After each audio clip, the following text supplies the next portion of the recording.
Hi, my name is Jennifer Hernandez. I'm a part of the Bronx Museum of Art's Teen Council, and today I'm interviewing Angel Otero. Hi, I'm Maisha, and I'll be interviewing Angel Otero as well. Hi, my name is Brittany. I'm a part of the Bronx Teen Council, and today we'll be interviewing Angel Otero. My name is Angel Otero. Very thankful to be here today to get interviewed. Do you remember your first artwork you ever made? The first artwork that I ever made.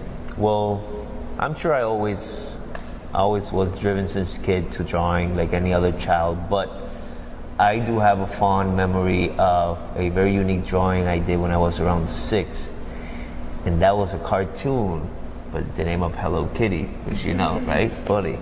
So a girl neighbor of mine, a little bit older than me, used to make drawings of Hello Kitty by just looking at it and reproducing it by memory. And I didn't thought that was possible. So she taught me slowly how to look and reproduce, and that was officially my first achievement in terms of drawing. So after that moment of drawing Hello Kitty, was that the moment that you realized, oh, I want to be an artist and I want to get into art? Well, not yet. I got quite obsessed with the idea of making drawings, and obviously they became challenges. So after I knew how to draw pretty well Hello Kitty, I obviously moved myself to other more difficult or complex drawings. I started making superheroes, and then my family, landscapes, and things like that. And I knew by then that I really enjoyed doing it. But I think it wasn't until I was around 12 when I said that I would like this to be what I do every day, you know. Could you talk about the process behind this painting that's behind us? So the process of my work in general is a very distinctive process. It consists in this particular work of me painting references over a surface of plexiglass, right? So I will paint, let's say, your portrait on this surface of glass or plexiglass using oil paints. And obviously, as most of you may know, oil paint tends to dry really slow. And so I will wait for your portrait to dry, and a week later I will make a portrait of her on top of yours. And I will wait that to dry. I will then paint a landscape on top of her portrait. So I will start building up all these references on top of each other. And later on, what I do is I start a process of, in the floor, scraping all that amount of paint off the glass in one piece. So what it does, again, thinking about oil paint being a medium that doesn't dry quick, it distorts all these references that I have hidden under that I've been painting. And what it reveals is a distortion / abstract version of all these references together. So it creates a whole language of my own, and it all has to do with memory. So this particular work that you see around consists of a lot of those paintings that I scraped off the glass, that when I looked at them, I didn't thought they were that of successful paintings. So I accumulated a lot of paintings that I did not like in my studio for a period of like maybe 3-4 years. And at some point I decided I wanted to get off the canvas, so I started bringing them out, cutting them in pieces, making compositions from different of them all together.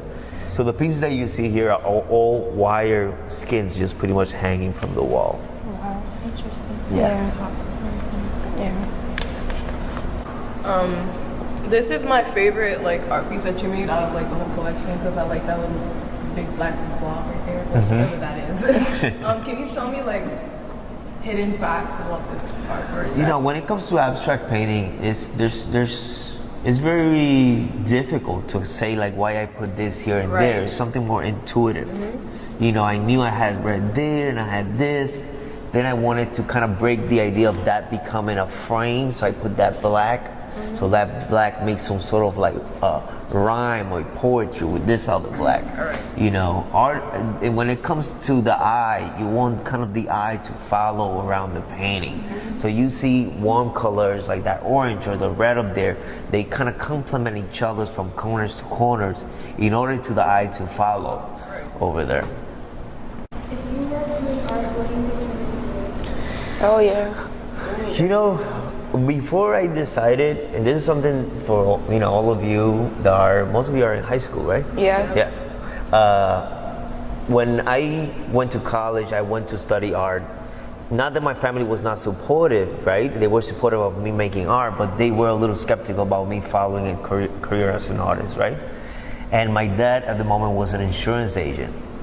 So I went to the University of Puerto Rico for almost 5 years and never graduated. I partied a little too much, was a little bit irresponsible. Some things I didn't took it as serious. I did paint it every day, but other things like literature and philosophy that were important for my education at the moment, I didn't embrace them as much. And when I turned 21, I was done with college. I felt like, this is not teaching me anything. And I dropped out. I became an insurance agent like my father. Because I've always been good with people. I'm not a good salesman, but I'm good with people, and people like me or so on, and they will kind of buy my insurance. And I did pretty good with it. I sold insurance for almost 3 years. I did some good money. I got moved to my own house. I got some nice car. But I was eating myself inside about the idea of like, could I become an artist someday or something, or I was thinking about it as a past. And at some point I was so frustrated with, myself for not following what I really wanted to be. And I left everything. I got offered a scholarship in Chicago. So I left Puerto Rico. My father stopped speaking to me. My mom got a little sketchy with me, although still mama, she still supported me. And then I moved to Chicago. First time I was in the States, snow, cold, but I started studying art. And it was a crazy moment for me. This is pre-Facebook, pre-MySpace, and all this stuff. So I was kind of by myself in a really cold city, trying to meet some friends, but follow this idea of becoming an artist. So sometimes I think like if I had never taken that pretty,